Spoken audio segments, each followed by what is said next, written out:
Unified 911, anong matutulong namin sa'yo? Anya ti maitulong mi ken kapo. Anong may tatabang ko sa imo? Unsay akong ikatabang nimo? Ngini makadabang na misel ka no. Sa anumang wika o dialekto, may tulong na darating sa iyo.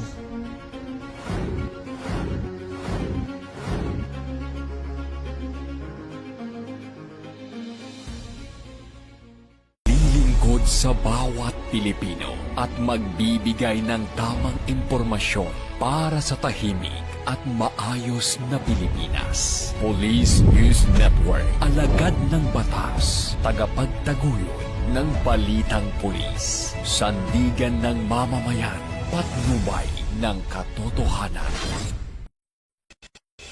La Campo Crame, maghahatid ng pinakahuling kaganapan at nagbabagang balita. Ito ang PNN Police News Network. At ngayon, ang inyong mga tagapagbalita. Magandang araw, bagong Pilipinas. Ako ang inyong alagad ng batas, tagataguyod ng Balitang Pulis, Patrolwoman Sari Bernales. Maghahatid sa inyo ng tamang balita, kwento ng pulis at serbisyo para sa mamamayan. At ito ang PNP News Online, ang pangunahing balita ng Police News Network. Alagad ng batas, tagataguyod ng Balitang Pulis.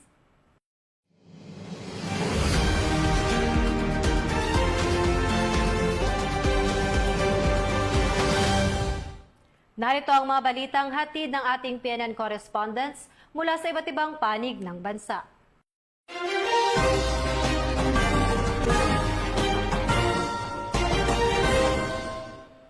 Nilinaw ang viral Makati-Taguig incident, traffic incident na hindi hold up o road rage at nagpaalala din ang mga otoridad na iwasan ang pagpapakalat ng maling impormasyon lalo na sa social media at huwag magbigay ng konklusyon batay sa bahagyang video footage habang nagpapatuloy ang investigasyon ng otoridad. Ibabalita yan ni Patrolwoman Resely Umalay. Ng Southern Police District na ang kumalat na viral incident noong Abril 24 taong kasalukuyan sa kahabaan ng Chino Roses sa Taguig at Makati ay isang vehicular traffic accident at hindi kaso ng hold up, nakawan o road rage. Gayunman, sinabi ng SPD na may iba pang hiwalay na insidenteng nakita sa viral video, kabilang ang isang individual na umano'y nagdala ng baril at isa pang inihinalang naniran ng gulong ng sasakyan. Patuloy ang follow-up investigation sa CCTV backtracking upang matukoy ang mga taong sangkot. Nananawagan ng SPD sa publiko na iwasan ang pagpapakalat ng maling impormasyon at huwag agad magbigay ng konklusyon batay lamang sa bahagyang video footage habang nagpapatuloy ang masusing investigasyon ng mga otoridad. Ito ang bagong PNP para sa bagong Pilipinas, serbisyong mabilis, tapat at nararamdaman.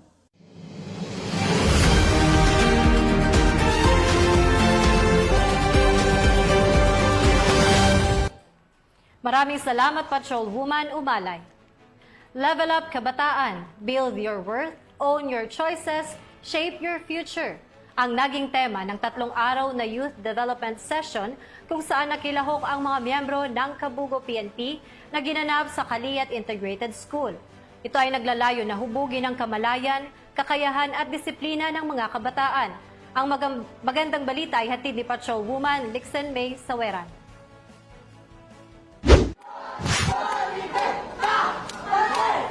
Aktibong nakiisa ang mga tauhan ng Kabugao Municipal Police Station sa isinagawang 3 araw na Youth Development Session ng Local Government Unit ng Kabugao na may temang Level Up Kabataan, Build Your Worth, Own Your Choices, Shape Your Future mula Abril 24 hanggang 26 ng taong kasalukuyan na naglalayong hubugin ang kakayahan, disiplina at kamalayan ng mga kabataan. Ang nasabing aktibidad ay inisyatibo ng lokal na pamahalaan sa pangunguna ni Mr. Ronnie Campo, Local Youth Development Officer at SK Federation President ng Kabugao na si Honorable Jezreel Jamila CNCSO para sa mga mag-aaral ng Kaliyat Integrated School na siyang pangunahing benepisyaryo ng programa. Sa ilalim ng pamumuno ni Police Captain Brandon U. Batuon, Acting Chief of Police ng KMPS, hindi lamang pinaigting ang area security katuwang ang Regional Mobile Force Battalion 1505th at 98 Infantry Battalion ng Philippine Army,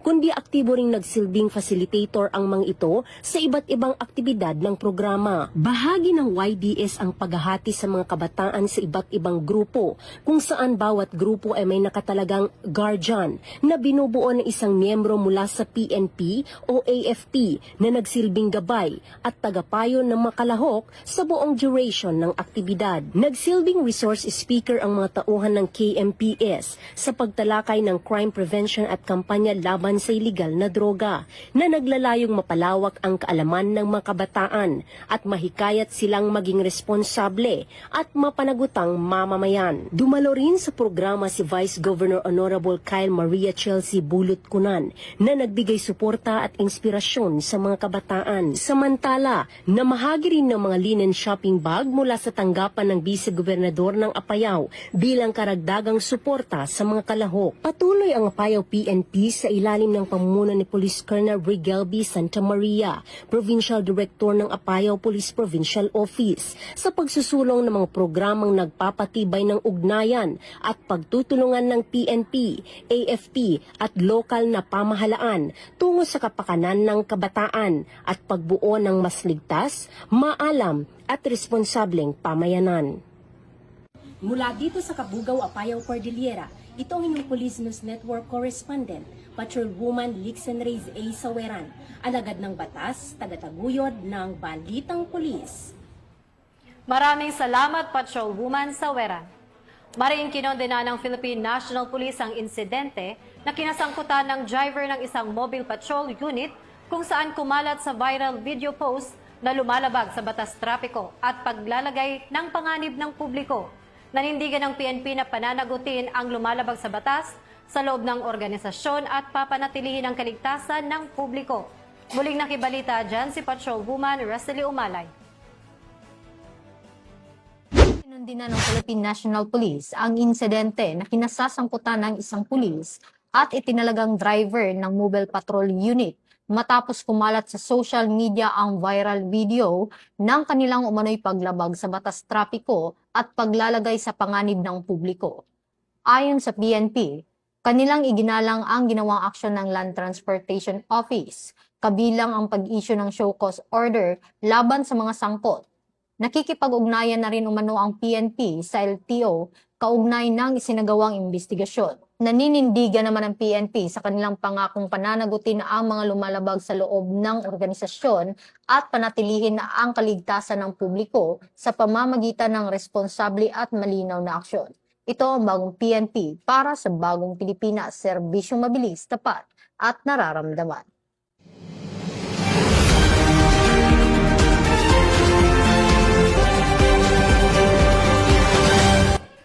Maraming salamat, Patrolwoman Umalay. Mabilis na rumesponde ang PNP Pasig kung saan tinulungan at dinala sa ospital ang babaeng nawala ng malay sa kahabaan ng barangay Maybunga, Pasig City. Ang mabilis na aksyon ng mga pulis ay nakaangkla sa serbisyong mabilis, tapat at nararamdaman ng Philippine National Police. Magbabalita dyan si Patrolwoman Jenny May Dolor.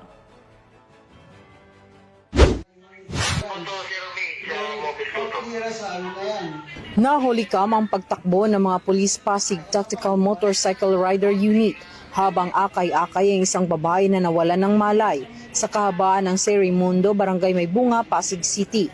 Ang mga nasabing Pasig Police ay kinilalang sina Police Master Sergeant Villoso, Police Corporal Suryo at Patrolman Tagle. Ayon sa ulat, habang nagsasagawa ng patrolya malapit sa pinangyarihan ng insidente, ay napukaw ang atensyon ng mga pulis sa babaeng humihingi ng tulong. Katrabaho ito ng babaeng nawalan ng malay. Agad nila itong nilapitan at hindi na nagdalawang isip. Mabilis na aksyon ang isinagawa ng mga nasabing Pasig Police na nagsalba sa isang buhay at pagpapakita ng malasakit sa kapwa. Nadala agad sa pinakamalapit na ospital ang babae at nabigyan ng karampatang atensyong medikal. Ang mabilis na responde ng mga pulis Pasig ay nagpapakita ng kampanya ng PNP sa ilalim ng kanilang programang Serbisyong Mabilis, Tapat at Nararamdaman, na naglalayong hindi lamang mapanatili ang kaayusan kundi maging handa rin sa anumang emergency sa lansangan. Mula dito sa Eastern Police District, ako po ang inyong PNN correspondent, Patrolwoman Jenny Midolor. Alagad ng batas, tagataguyod ng balitang pulis. Maraming salamat, Patrolwoman Dolor. Matagumpay na naisagawa ang 2 araw na Youth Development Session na may temang Planted with Purpose, Bang Youth Arise, na inisyatibo ng Sangguniang Kabataan katuwang ang Philippine National Police. Nakatutok dyan si Patrolman Romel N. Pilor.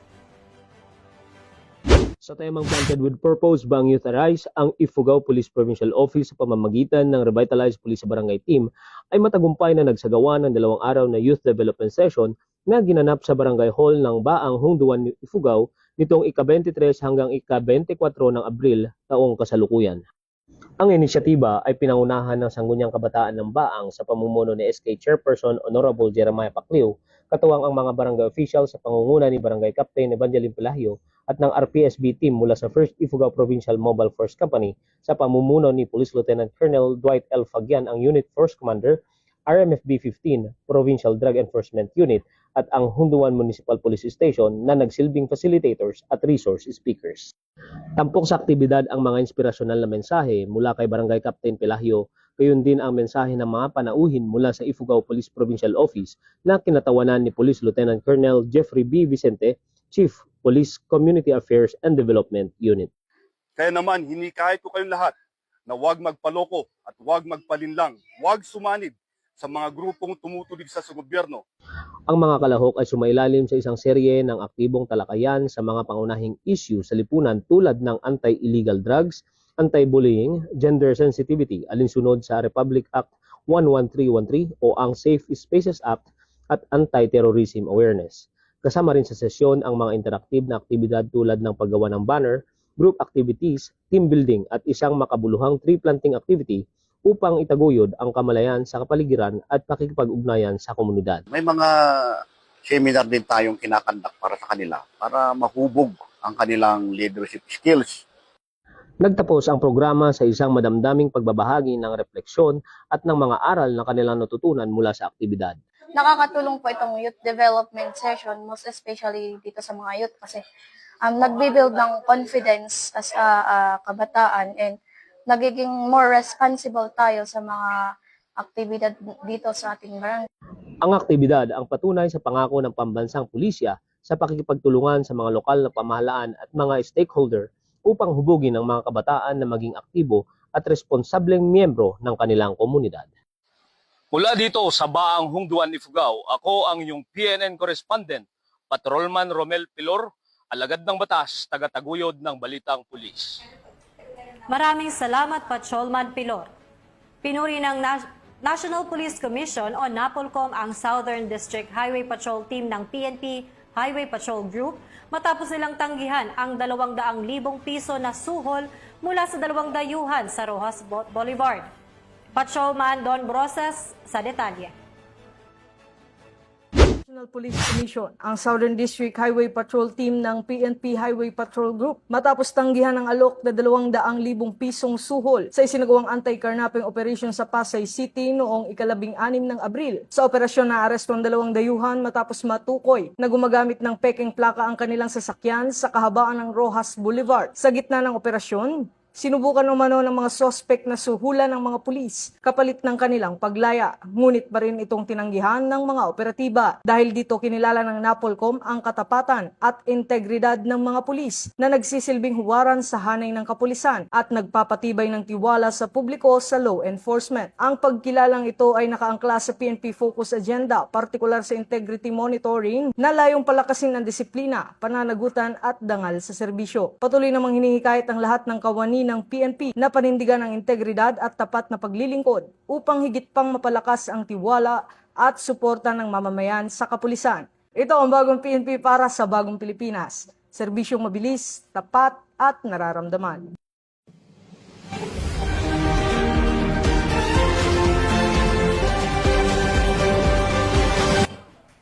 At yan ang mga balitang nakalap ng ating PNN correspondents mula Luzon, Visayas at Mindanao. Para sa mas malawak at mabilis na ulat ng ating mga balita, huwag kalimutang mag-like, follow and share sa aming official social media accounts ng Police News Network. Tutok lang sa aming YouTube channel para sa mga live stream at replays at i-follow kami sa X account para sa mga real-time updates at sa aming Facebook account ng Police News Network. Manatiling mapagmatsyag at laging alamin ang totoo. Sa ngalan ng pamunuan ng Philippine National Police sa pangunguna ni Chief PNP, Police General Jose Melencio Nartates Jr. at sa pamumuno ni President Ferdinand Bongbong Marcos Jr., kami ay maglilingkod sa bawat Pilipino at magbibigay ng tama at balanseng balita. Mula rito sa tanggapan ng tagapag-ugnay ng Pambansang Pulisya, ako ang inyong alagad ng batas, tagataguyod ng Balitang Pulis. Ako po si Patrolwoman Sari Bernales. Maghahatid ng tamang balita, kwento ng pulis at serbisyo para sa mamamayan. At ito ang PNP News Online. At ito ang bagong PNP para sa bagong Pilipinas. Serbisyong mabilis, tapat at nararamdaman.